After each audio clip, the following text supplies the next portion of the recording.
Sí, muy buenos días, jóvenes. En esta oportunidad vamos a entrar a una nueva asignatura que se llama Comercio Internacional. Antes la conocíamos como Mercadotecnia, hoy la debemos conocer como Mercadeo Internacional, ¿verdad? El tema es Introducción al Comercio Internacional, ¿verdad? Tratemos, jóvenes, bien, muy sencillamente, hablar sobre lo que es el comercio internacional. La clase número 15 en este caso es específicamente modelos del comercio internacional. ¿Cuáles son los modelos del comercio internacional? ¿Verdad? Tienen su historia. El objetivo dice aplicar los conocimientos al comercio exterior. Aplicar los conocimientos aplicados al comercio exterior. Ahí hay una redundancia, pero espero que entiendan la situación. Destreza, ampliar los conocimientos, ¿verdad? Introducción al comercio internacional. Definición de comercio. Veamos. Dice, se define como comercio internacional o mundial al intercambio de bienes, productos y servicios entre dos países. Ese es comercio internacional. Es la relación comercial que se da entre dos países, ¿verdad? Ese es el comercio internacional. No nos vayamos a confundir. ¿Qué es entonces comercio internacional? La relación que hay entre dos países. Es decir, uno exportador y el otro importador o viceversa, ¿verdad? Dos países comercializando, Estados Unidos, El Salvador, ¿verdad? O México, El Salvador, a eso le llamaríamos comercio internacional. Veamos otra definición, ¿verdad? Dice, se define como comercio exterior, ya no dice internacional, sino comercio exterior, al intercambio de bienes y servicios entre dos bloques o regiones. Ese es comercio exterior, ¿verdad? Dice, ejemplo, el intercambio de bienes y servicios entre la Unión Europea y América. Ese es comercio exterior, ¿verdad? Entonces no vayamos a confundir qué es comercio internacional, ¿verdad? La relación entre dos países, un importador y otro exportador, y comercio exterior es la relación entre dos regiones, la región europea con la región de América, o de Asia con América, o de Europa con Asia, etcétera, ¿verdad? Ahí tenemos dos conceptos que los podemos equivocar, pero que creo que hayan quedado claros. Dice, las economías que participan en el comercio exterior se les llama economías abiertas. Sí, claro, una economía que está haciendo relaciones comerciales con otro país es una economía abierta. Nuestra economía es una economía abierta porque nos relacionamos con todos, con muchos países. Les vendemos, les compramos, etcétera, etcétera. Lo contrario sería una economía cerrada. ¿Qué es una economía cerrada? Que no comercializa con ningún otro país. Se autoabastece, ¿verdad? Bien, a eso pues le llamaríamos economía cerrada. Así es que ahí tenemos unos conceptos bastante sencillos, ¿verdad? Comercio internacional con comercio exterior, ¿verdad? Las economías que participan son economías abiertas y otras que son cerradas. Modelos de economías cerradas podría ser, que sea, a lo mejor una isla, ¿verdad? Que no tiene relación con nadie, podría ser. Hoy en día es muy difícil en realidad decir que hay economías cerradas. Tal vez por cuestiones políticas podría darse el caso, ¿verdad?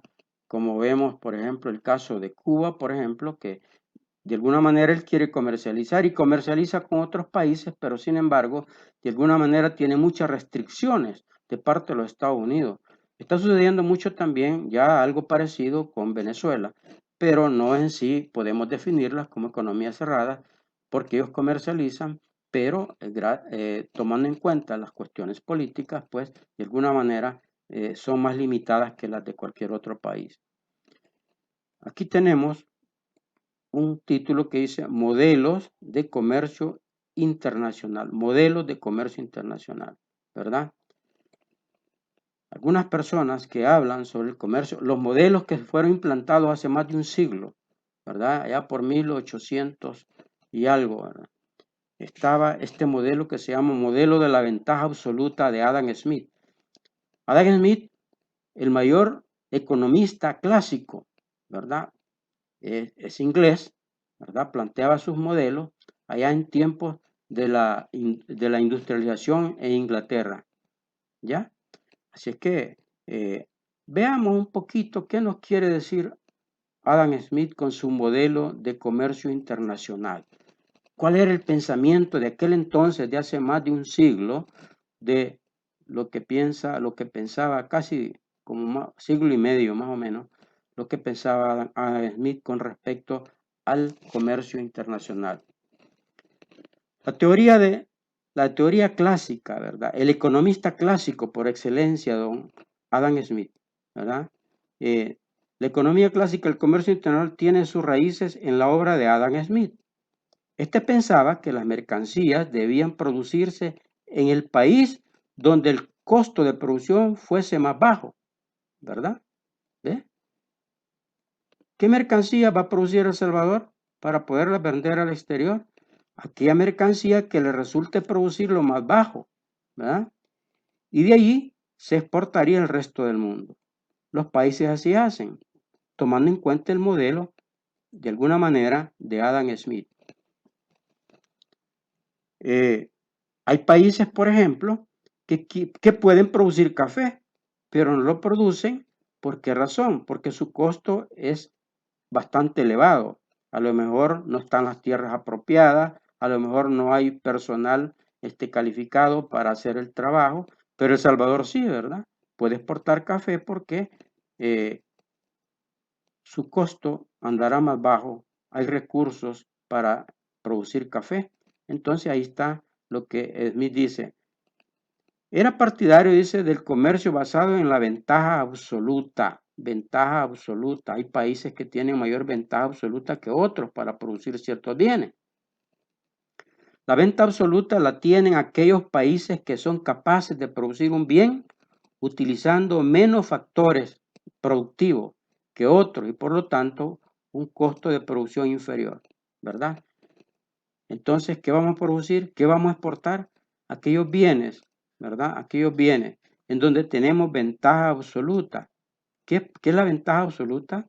¿Verdad? La ventaja absoluta la tienen aquellos países, dice, que son capaces de producir un bien utilizando menos factores productivos que otros y por lo tanto un costo de producir inferior. Eso es lo que va a exportar un país, ¿verdad? Por ejemplo, a lo mejor China, ¿verdad? Producir maquinaria, ¿verdad? Le resulta mucho más bajo. Sus factores productivos tienen más factores productivos, ¿verdad? Que tienen que utilizar, pero con costos menores. Por lo tanto, puede exportar ese tipo de bienes, ¿verdad? Y así sucesivamente. Ahí tenemos la ventaja absoluta, el modelo de don Adam Smith, de ese gran economista clásico, ¿verdad? El padre de la economía, muchachos, ¿verdad? Esperamos verlo, primero Dios, en la asignatura de economía.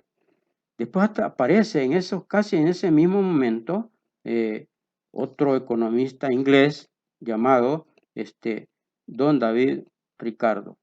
Teoría de la ventaja comparativa o costos comparativos, ¿verdad? Costos comparativos o ventaja comparativa. De alguna manera, ¿verdad? Un tanto diferente el análisis que hace David Ricardo en relación a la ventaja absoluta que plantea Adam Smith, ¿verdad? Dice ejemplo, el costo comparativo solo depende de las relaciones de producción, ¿verdad? Veamos. Aquí tenemos, dice el producto. Estamos analizando dos tipos de productos. Una unidad de alimento con una unidad de vestido. Cualquier tipo de vestido, de lujo, de lo que sea. Estamos comparando dos regiones. América, ya dijimos que era eso, ¿verdad? Y Europa. América y Europa. ¿Qué le conviene más a América según el análisis comparativo que hace David Ricardo? Una unidad de alimento en América cuesta un día de trabajo. ¿Cuánto cuesta? Un día de trabajo. producir una unidad de alimento. Puede ser un quintal de maíz, un quintal de arroz, ¿verdad? Un quintal de cacao, ¿verdad? Y en Europa, ¿cuánto cuesta producirlo? Nos cuesta, vio, como que está debilitando. Nos cuesta 3 días de trabajo. 3 días de trabajo, ¿verdad? Entonces, hagamos la comparación. A Europa, producir, ¿verdad? Una unidad de vestido le cuesta 2 días. A América, perdón. Y a Europa le cuesta 4 días. 4 días. Comparando, respuesta. ¿Verdad? Entonces, a América conviene producir alimentos. ¿Por qué razón? Dividamos 1 entre 3 días que le cuesta a Europa. 1/3. Producir una unidad de alimentos a América le cuesta 1/3. 1/3 de tiempo, 1/3 de dinero, como usted quiera. ¿Y a Europa cuánto le cuesta? ¿Verdad? Entonces a Europa conviene producir vestidos. ¿Por qué razón? 2 entre 4, ¿cuánto da? 1/2. Entonces, vemos que a América 1/3 es menor que 1/2. Por lo tanto, ¿verdad? América se va a quedar a producir, ¿qué? Unidades de alimento y Europa unidades de vestido. ¿Verdad? Entonces la relación, ¿cuál es acá? La relación es de que 1/3 es menor que 1/2. Por lo tanto, esa comparación, ¿verdad? Quizá un tanto, no sé, ¿verdad? Pero de alguna manera nos da a entender de que esas son las maneras por las cuales los países comercializan, siempre buscando aquella forma, ¿verdad? De buscar ventajas, ya sea absoluta como Smith y comparativa como está planteando David Ricardo. Ahí bien sencillamente, ¿verdad? Si quieren implementar, incrementar el conocimiento de esto, pues es fácil hacerlo, ¿no? Métanse ahí, ustedes que saben mucho, y pueden buscar los pensamientos de Smith y de David Ricardo. Aquí aparece otro señor, modelo de Kisher-Olin, dice, ¿verdad? Parte de la ventaja comparativa de los países que exportan los bienes que requieren en grandes cantidades los factores de producción en los que son comparativamente más abundantes y tiende a importar aquellos bienes que utilizan factores de producción escasos, ¿verdad? Es decir, poniendo un ejemplo, de acuerdo al análisis de este modelo de Olin, ¿verdad? Nosotros producimos café porque tenemos los factores para hacerlo, pero no vamos a producir tractores o vehículos porque esos factores no los tenemos, son escasos. No tenemos, por ejemplo, minas de hierro, de acero, de cobre, o si las tenemos no sabemos, no las hemos explotado, podría ser que las tengamos. Tampoco tenemos la tecnología suficiente como para poder hacer esa situación, ¿verdad? Entonces ahí está el modelo de Olin, bastante relacionado con lo que decía David Ricardo, pero nos da otra visión más de lo que es en sí los modelos económicos. Aquí tenemos el último modelo, el modelo actual, dice. El replanteamiento actual obedece al cambio real ocurrido en el ambiente y al progreso intelectual logrado en el campo de la economía. Mire qué importante este modelo actual, ¿verdad? Dice, el replanteamiento tal obedece al cambio real ocurrido en el ambiente. En nuestro ambiente, por ejemplo, ¿qué ocurre? ¿Verdad? Que a lo mejor ha disminuido el trabajo, no hay trabajo, no hay empleo, en otras palabras. El ejército de reserva aumenta porque no hay empleo. Hay mucha gente desempleada, sobre todo en esta pandemia. Vean ustedes, no estamos trabajando, ¿verdad? Son pocos los que trabajamos. ¿Qué más? No hay empresas, ¿verdad? No hay empresas que vengan a invertir acá. Las que tenemos son pocas, ¿verdad? Abunda el comercio, pero a veces el comercio nos arruina más y somos más consumistas, pero no hay empresas industriales que generen empleo, más obreros en las industrias. No tenemos eso, ese es el ambiente, ¿verdad? Entonces quiere decir que ese ambiente es negativo para El Salvador, ¿verdad? A lo mejor podría ser también de que no tenemos la infraestructura adecuada, las carreteras adecuadas, no tenemos ferrocarril, no tenemos, qué sé yo, todo eso, ¿verdad? Y ese ambiente desfavorece a la economía de este país o a cualquier economía del mundo, ¿verdad? Dice, pero hay otro aspecto muy importante, vean. A lo mejor también podemos tomar en cuenta el ambiente político en que vive el país o que vive cualquier país del mundo. Yo estoy poniendo ejemplo el nuestro, pero eso sucede. Lo que está pasando en Estados Unidos con China, por ejemplo. El ambiente económico ahí, el ambiente político, la guerra comercial que ellos se hacen, etcétera, etcétera, nos puede estar afectando, ¿verdad? Y el otro aspecto que se analiza en este modelo actual es el progreso intelectual logrado en el campo de la economía, ¿verdad? Progreso intelectual. Vean, jóvenes, esta palabra de progreso intelectual nos reta a nosotros, sobre todo a ustedes que están jóvenes, los reta a que verdaderamente sean buenos estudiosos en este campo de la economía, buenos economistas, buenos administradores de empresas, son los que van a sobresalir, ¿verdad? Entonces, quizá mi intención en este momento con esta situación actual es de que se conviertan en jóvenes que les guste el estudio, amen el estudio, porque eso los va a llevar a ser grandes. ¿Y a quién va a ser grande? Va a ser grande a este país, porque tenemos grandes intelectuales, no como los que tenemos ahora, son muy pocos, ¿verdad? Los que hay. Entonces, vemos pues que esa es una situación que nos afecta a nosotros. Nosotros no podemos exportar muchos bienes que lo pudiéramos hacer, no porque no tenemos, ¿verdad? Ingenieros, son muy pocos, economistas son muy pocos, ¿verdad? En fin, jóvenes, ahí está la situación. Veamos otro aspecto. Ya vimos los modelos económicos, hemos visto 4. Usted puede ver si hay más, ¿ya? Pero me gustaría que se enfrascara en este modelo actual y que usted le ponga el énfasis suficiente para convertirse en una persona capaz, ¿verdad? Usted tiene mucha capacidad, ustedes tienen mucha capacidad para lograr eso, y eso es lo que me gustaría que en este modelo ustedes se llevaran en el corazón y en el alma, el hecho de ser buenos profesionales. Háganlo, ustedes pueden, tienen la herramienta suficiente, no se conviertan en haraganes. Los haraganes sucumben, los haraganes se pierden. Los países haraganes donde hay solo gente haragana, eso se pierden. Y este país no se debe de perder. Están ustedes. Restricciones del comercio internacional. Hay restricciones en el comercio internacional.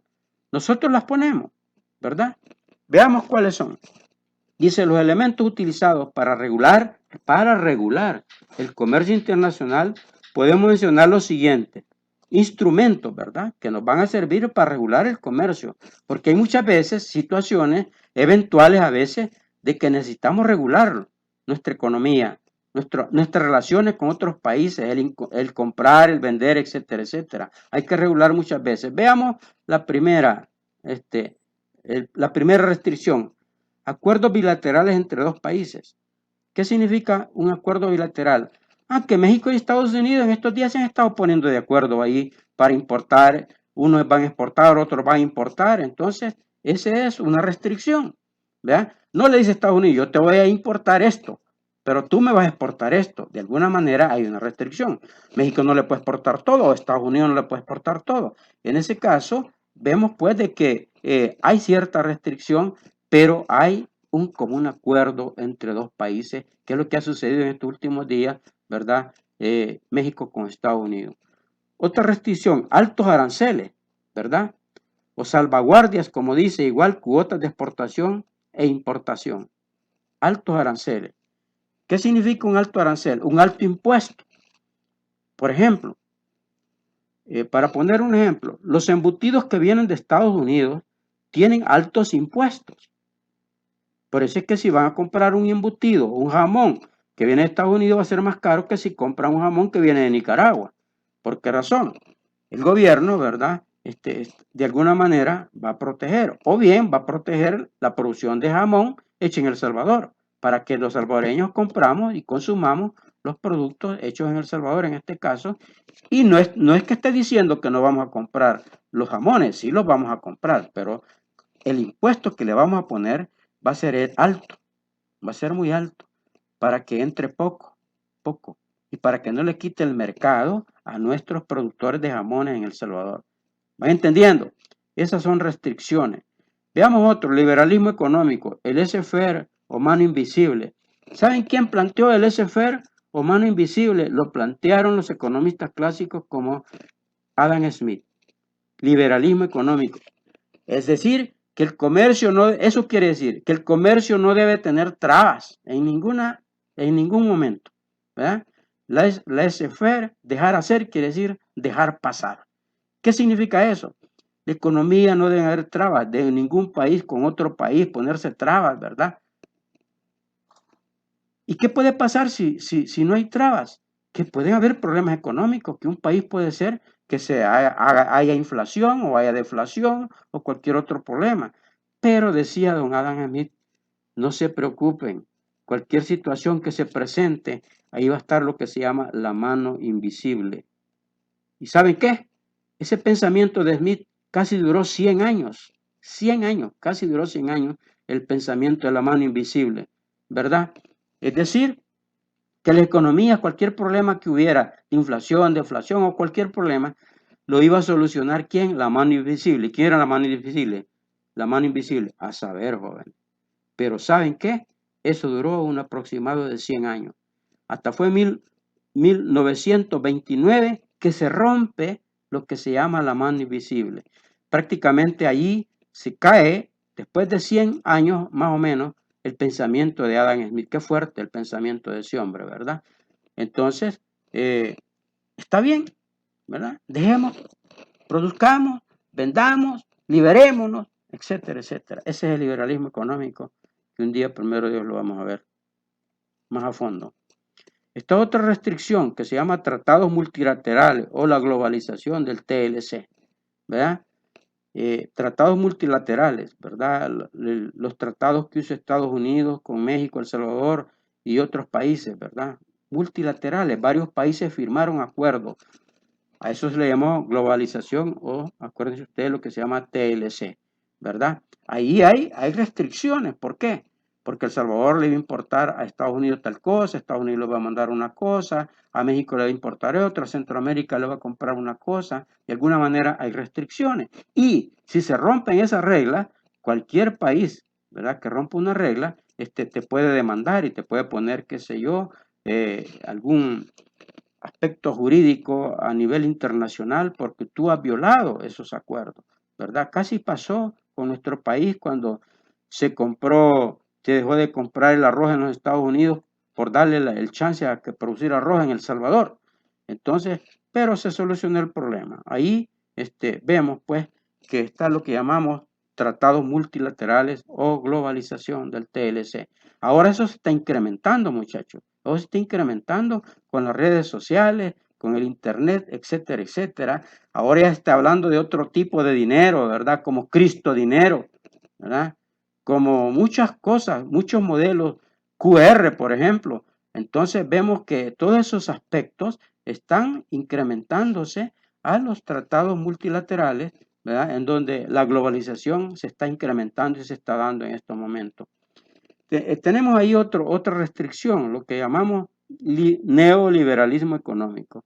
Neoliberalismo económico, ¿verdad? Neoliberalismo. Ya antes en el literal C hablábamos de liberalismo económico. El dejar hacer, dejar pasar. Todo se lo solucionaba la mano invisible. Pero allá por 1990 aparece un término neoliberalismo, un liberalismo nuevo que tiene cierta parecido al liberalismo económico. ¿Saben qué? El neoliberalismo económico, ¿verdad? Tiene en pobreza en más de 3.000 millones de gentes en el mundo. Eso lo ha llevado al descalabro, ¿verdad? ¿Por qué razón? Por muchas razones. Aquí aparece entre paréntesis.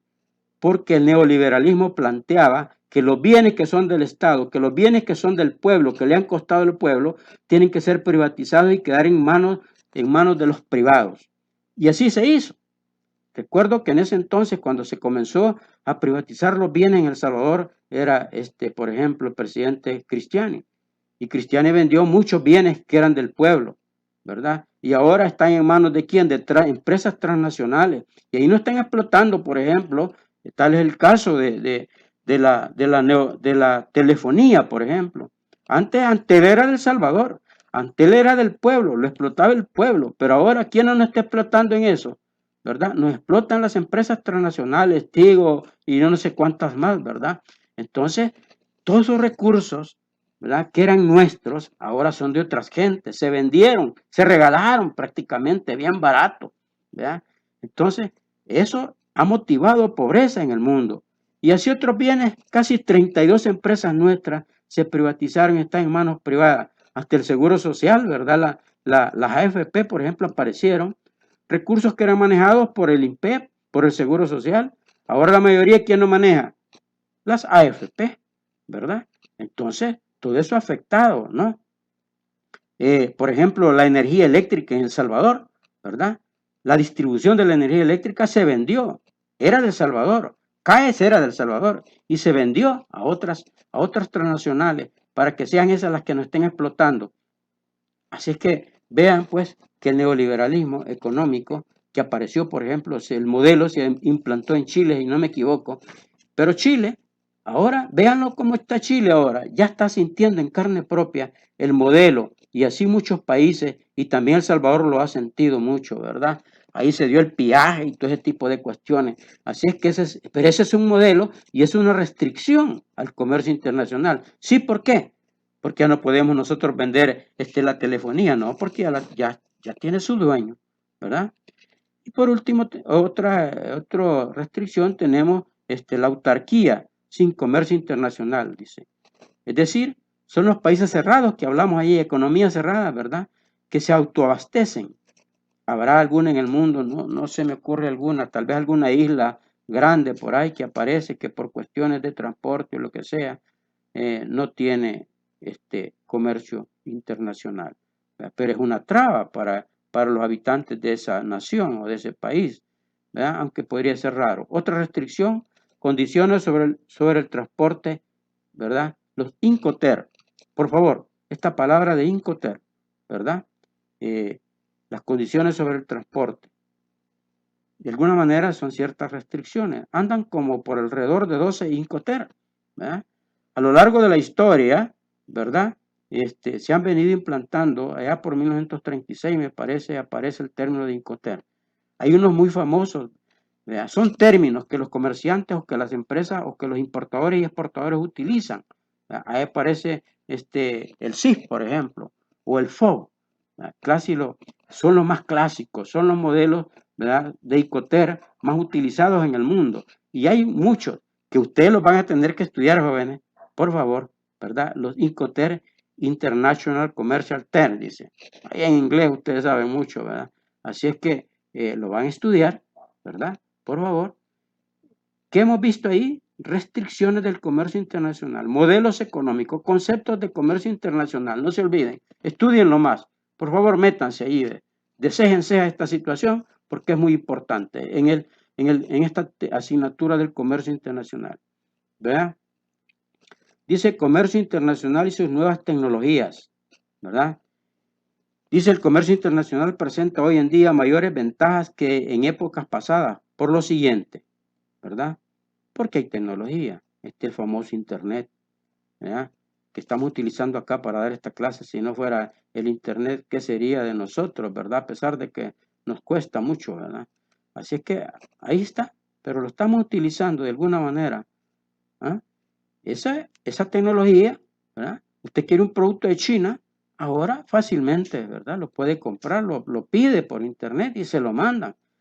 Antes, por ejemplo, cuando no había internet y una empresa quería mandar a especializarse a Japón a un grupo de ingenieros, por ejemplo, para X cosas, tenía que mandar a ese grupo de ingenieros, ¿verdad? ¿Y eso cuánto le iba a costar a la empresa? A lo mejor 2 meses de estar capacitándose por allá, transporte, alojamiento, salario, etcétera, etcétera. Ahora no, eso lo hacen por internet. Entonces, vea qué ventaja, ¿verdad? Que hay. Otro, la Ley de Servicios Internacionales y su reglamento, ¿verdad? Los parques industriales, ¿verdad? Ley de Servicios Internacionales y su reglamento. Ahí está esa ley que maneja los parques industriales, ¿verdad? Esa ley es nueva en nuestro medio, anda por 2015, 2010 más o menos por ahí, si mal no recuerdo, ¿verdad? Se creó esa ley en donde ahora el Estado tiene que crear parques industriales, ¿verdad? Zonas francas, o también conocidos como recintos fiscales, Ahí están las zonas francas, dice que las zonas francas son de producción. Esas zonas son consideradas como áreas geográficas en donde ahí está implantado otro país. Aquí hay zona franca San Bartolo, el Pedregal y hay otras, ¿verdad? Entonces, ¿cuál es la ventaja para los empresarios que están en la zona franca? Que no tienen que pagar impuestos. A lo mejor, ¿verdad? Únicamente son empresas que van a generar empleo en el país, ¿verdad? Pero nada más. Así que ese es como que esté un país, otro país, eso se respeta, ¿eh? Los mismos tratados, ¿verdad? Así es que está otra, la ley de servicios internacionales no maneja otro concepto, los DPS o depósitos de perfeccionamiento activo o parques de servicio, ¿verdad? O parques de servicio. Santa Ana, aquí al lado de Santa Ana hay muchos parques de servicio, ¿verdad? Lo mismo, ¿verdad? Tienen ciertas ventajas que el Estado les da, algunas ventajas, ¿verdad? Pueden ser que se protegen, ¿verdad? Generan empleo estos parques de servicio, ¿verdad? Pero veamos algunas de las actividades que presentan los parques de servicio. De alguna manera las alcaldías no les cobran mucho impuesto, ¿verdad? Son centros de producción y de servicio, de producción y servicios, ¿verdad? Entonces, de importación definitiva, dice, veamos qué hacen en los parques de servicio y los DPS. Producción, importación definitiva. Ahí se importa, hay comerciantes, hay empresas importando definitivamente. ¿Qué vamos a entender por importación definitiva? Dice, el producto queda en el país. La ventaja es que no paga de una vez el impuesto, lo difiere a un año. Es decir, una empresa nuestra que está en un parque de estos, compra productos de Japón, por ejemplo. Compra $100,000 de mercancías desde Japón. ¿Cuál es la ventaja? Que cuando entren esos productos definitivamente y que van a quedar en el país, no van a pagar el impuesto de una sola vez, ¿verdad? Sino que lo van a estar pagando a medida que vayan sacando los productos. Por ejemplo, Simán compró, qué sé yo, 1,000 refrigeradoras. Entonces se lo cuesta $100,000 por decir algo. Entonces, no va a pagar el impuesto de una sola vez, sino que va a llevar al almacén A, que está en la plaza, va a llevar 20 refrigeradoras. Esas 20 que sacó, sí hay que pagar el impuesto. Y así, pero tiene como máximo para poder hacer esa operación un año, ¿verdad? Puede cambiar la ley, podría cambiarlo y eso pues está sujeto a muchas situaciones. Dice otro servicio que prestan los parques, ¿verdad? De exportación, la consolidación de mercancía, de exportación. Una empresa quiere exportar mercancía, ¿verdad? Entonces ahí hay expertos en consolidar mercancía. ¿Qué es consolidar mercancía? Bueno, que yo soy una empresa A, una empresa B, una empresa C, quiere exportar a Japón diferentes productos. La empresa que va a hacer, la empresa exportadora que va a hacer, consolidar esas mercancías. Llamémosle en un container, como que se llaman, unos vagones, ¿verdad? Ahí en ese vagón van a poner la mercancía del exportador A, en el mismo vagón van a poner la mercancía del exportador B y en el mismo vagón las del exportador C. Están consolidando. ¿Por qué? Porque A, B y C van a exportar a Japón mercancías diferentes, ¿verdad? Y el transporte a lo mejor nos puede salir más barato. Entonces, son esos servicios que de alguna manera prestan estos parques industriales. Y ya aparece otro concepto que se llama reexportación, ¿verdad? Se importó, dice, mercancía y posteriormente se exporta. ¿Verdad? Se desconsolidación de mercancía sin transformación. ¿Verdad? En los parques industriales, ¿verdad? Se puede reexportar mercancía, ¿verdad? Y eso que dice, se importa la mercancía y posteriormente se exporta. La importamos y la exportamos. A eso se llama desconsolidación de mercancía sin transformación. No se transformó nada, no se le hizo nada a la mercancía. Podría ser el mismo ejemplo de Simán. Compró 100,000 refrigeradoras, pero Simán tiene almacenes en Guatemala, tiene almacenes en Honduras y creo que en Costa Rica, pero la importó y la llevó a un parque industrial nuestro, a un parque, a un DPS, un depósito de perfeccionamiento activo. Ahora va a exportar desde El Salvador, ¿verdad? Un grupo de refrigeradoras a Honduras, otro grupo allá a Guatemala, etcétera, etcétera, ¿verdad? Entonces, jóvenes, ahí hay algunos conceptos sobre comercio internacional.